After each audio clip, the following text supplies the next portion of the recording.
Гледате 1 на 1. Овозможено од Lenovo, дистрибутери овластен сервис и нет.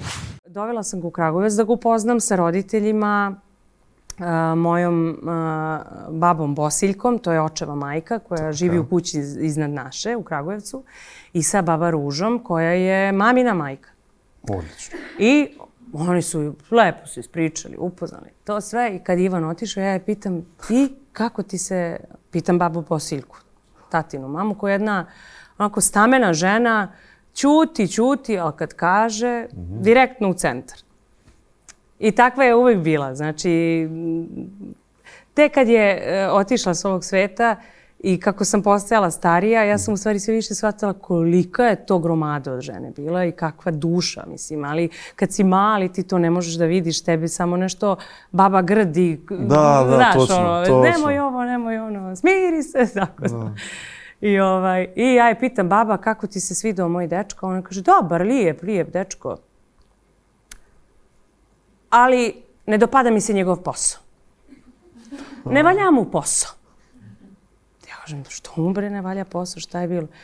Pa sve držim daljinski da promenim kanal kad krene se ljubi sa ženama.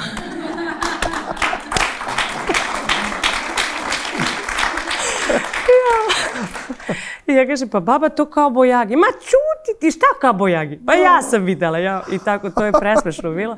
A baka Ruža, mamina mama, to je jedna dušica, onako, ona uvek sve lepo, mirno, polako, samo da ne bude svađa, ništa, znaš, sve će ona da reši polako, znaš. I ja pitam, jao, bako, kako ti je svidao Ivan? Jao, i prelep, divan, ovako, onako, moj zet, držim njegovu sliku na televizoru. I došla baka Ruža kod baka Bose na kafu. Dobro. I ja sad tamo u kuhinji i čujem njih dve pričaju. Jeli, Prijo, kako ti se dopao Jelenin momak? Baba Bosa kaže, da ti kažem, Prijo, mnogo lep dečko, dobar, vidi si iz dobre porodice, sve, ima manire i to, ali ne valja mu posao.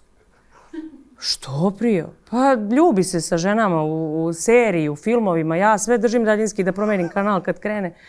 A baka Ruža, ova mamina mama, kaže, i bre, Prijo, pa šta bi rekla da je ginekolog?